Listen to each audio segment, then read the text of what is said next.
അപ്പോഴെല്ലാരും പറഞ്ഞു മഴ പ്രതികൂലമാണ്. മഴയ്ക്കും പ്രകൃതിക്കും ഭൂമിക്കും അനുകൂലവുമില്ല പ്രതികൂലവുമില്ല. അതതിന്റെ സ്വഭാവത്തിൽ അങ്ങ് പോകുന്നു. മഴക്കറിയില്ല എപ്പോ പെയ്യണം എപ്പോ പെയ്യരുതെന്ന് ആരെങ്കിലും ഒരാൾ അവിടെ നിന്ന് തീരുമാനിച്ചിട്ട് അയക്കുന്നൊന്നുമല്ല. പണ്ടങ്ങനെ സങ്കല്പം ഉണ്ടായിരുന്നു, ദേവേന്ദ്രനാണ് മഴ പെയ്യിക്കുന്നതെന്ന്. ഇത് ശ്രീകൃഷ്ണ തിരുത്തിയത്. ദേവേന്ദ്രനെ പൂജിച്ചാലാണ് മഴ പെയ്യുക എന്ന അഭിപ്രായത്തെ ആദ്യമായി തിരുത്തിയ, ശാസ്ത്രീയമായിട്ട് കാലാവസ്ഥയെ വിലയിരുത്തിയ ആള് ഭഗവാൻ ശ്രീകൃഷ്ണനാണ്. അമ്പാടിയിലെ ഗോപന്മാരെല്ലാം തന്നെ മഴ പെയ്യാൻ വേണ്ടിയിട്ട് ഇന്ദ്രന് പൂജ കൊടുക്കാൻ വേണ്ടി പോവാ. ഇന്ദ്രനെ പൂജിക്കാൻ വേണ്ടി പോകുമ്പോ കൃഷ്ണൻ വിളിച്ചിട്ട് പറഞ്ഞു, നിങ്ങൾ ചെയ്യണ്ട. അതുവരെയുള്ള സങ്കല്പം ഇന്ദ്രന്റെ സേനകളാണ് മേഘങ്ങൾ. നാദം നാദം നാദം എന്നൊരു പാട്ട് കേട്ടിട്ടുണ്ടോ? ദുന്ദുഭിനാദം നാദം നാദം ദേവദുന്ദുഭീതൻ വർഷമംഗളഘോഷം ദുന്ദുഭിനാദം ഇന്ദ്രധനുസ്സേന്തി വരുന്ന വലാഹക സേനകളെ വന്നാലും ഇതിലേ ഇതിലേ ഇതിലേ ദേവദുന്ദുഭീതൻ വർഷമംഗളഘോഷം എന്ന പാട്ട് കേട്ടിട്ടില്ലേ? ഇന്ദ്രധനുസ്സേന്തി വരുന്ന ഇന്ദ്രന്റെ സേനകളാണ് മേഘങ്ങൾ. എന്നാ ശ്രീകൃഷ്ണൻ പറഞ്ഞു, കേരളത്തിൽ മഴ പെയ്യുന്നത് പശ്ചിമഘട്ടം ഉള്ളത് കൊണ്ടാണെന്നും അതുകൊണ്ട് പശ്ചിമഘട്ടത്തെയാണ് സംരക്ഷിക്കേണ്ടതെന്നും. മാധവ് ഗാഡ്ഗിലിന്റെ റിപ്പോർട്ട് ഓർമ്മയുണ്ടോ?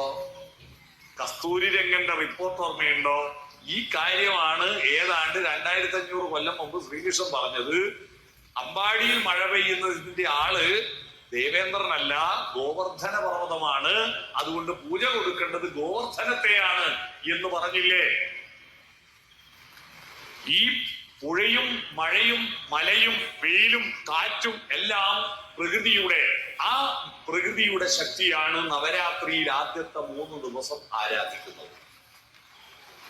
ഈ ആരാധിക്കുന്നതിന്റെ സംസ്കാരം എന്തെന്ന് തിരിച്ചറിയാത്തതിന്റെ ദുരന്തമാണ് ഈ പെരുമഴ. കാലമല്ലാത്തൊരു കാലത്ത് വന്നുള്ള നീലപയോധങ്ങൾ പോന്നു വന്നോ എന്ന് ജ്ഞാനപ്പാന് കൃഷ്ണഗാഥയിൽ പറയുന്നു. കാലമല്ലാത്തൊരു കാലത്ത് അകാല വർഷമാണ്. അകാല വർഷമാണിപ്പോ. സാധാരണ നമ്മൾ പറയും കാലവർഷം തുടങ്ങി. കാലവർഷം എന്ന് പറഞ്ഞാൽ ശരിയായ കാലത്ത് പെയ്യുന്ന വർഷമാണ് കാലവർഷം.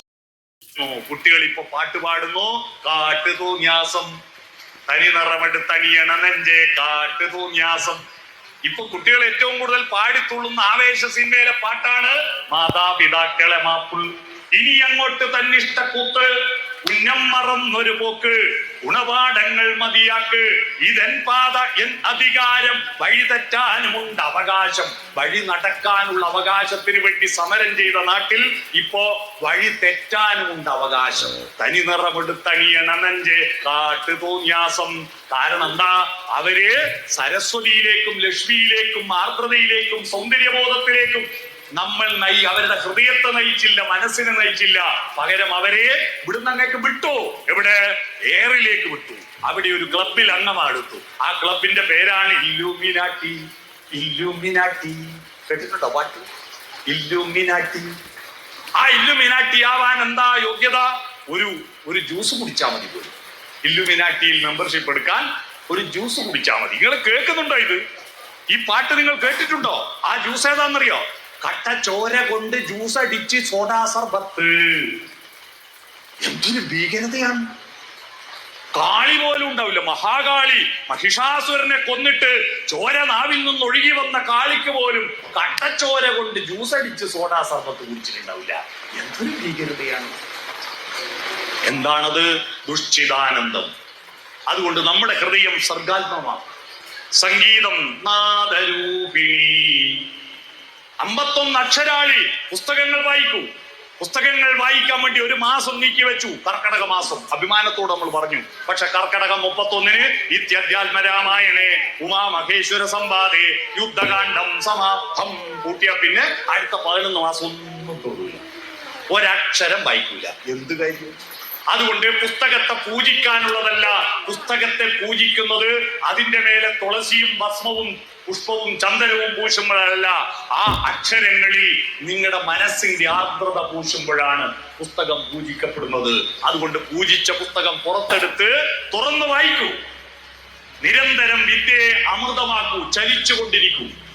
അശ്നുതേ, മരണം വരെ എല്ലാ കാലത്തും അശ്നുതേ, അനിശം, എല്ലാ കാലത്തും.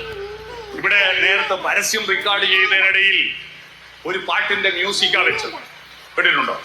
ആ പാട്ടിന്റെ മ്യൂസിക് നിങ്ങൾ ആരോ തിരിച്ചറിഞ്ഞു? എന്റെ സുഹൃത്താണ് പ്രശാന്ത് പാട്ടിയാണ് റെക്കോർഡ് ചെയ്തത്. അതിലൊരു പാട്ടുണ്ട്, നിങ്ങൾ ശ്രദ്ധിച്ചോ? നിങ്ങൾ പരസ്യം മാത്രം ശ്രദ്ധിച്ചു. അതിലൊരു മ്യൂസിക് ഉണ്ടായിരുന്നു, ഗോപാലക പാഹി മാം അനിശം അനിശം തവ പദരഥമയി ഗോപാലക പാഹി മാം അനിശം തവ പദരഥമയി ഗോപാലക പാഹി മാം അനിശം അനിശം അനിശം പാപ വിമോചന പവിതരാദിനതവധവല്ലവ താനാതിരിധം തരി ഉദരിത തിത്തിലാനതിലന തനതരി ധിത്താകൃതക ജം ജം ധിത്താകൃതക ജം ജം ധിത്താകൃതക ജം ജം ഗോപാലക പാഹി മാം അനിശം. എല്ലായ്പ്പോഴും നിങ്ങൾ വിദ്യാമൃതമാശ്നുതേ, എല്ലാ കാലത്തേക്കും വളർത്തിക്കൊണ്ടിരിക്കുക, മരണം വരെ വായിച്ചു കൊണ്ടിരിക്കുക. അങ്ങനെ സംസ്കാരത്തെ പുഷ്പിക്കാൻ നിങ്ങളുടെ വീടും ഹൃദയവും മനസ്സും ചലനങ്ങളും ചിന്തകളും ആർദ്രതയും അറിവും ചേർത്തിട്ട് പ്രകാശപൂർണമാക്കാൻ ഈ നവരാത്രി ഉത്സവം നിങ്ങൾക്ക് പ്രേരകമാവട്ടെ എന്ന് ആശംസിച്ചുകൊണ്ട് ഇവിടെ ഇനി കലാപരിപാടികളോടുകൂടി ഞാൻ നീട്ടുന്നില്ല.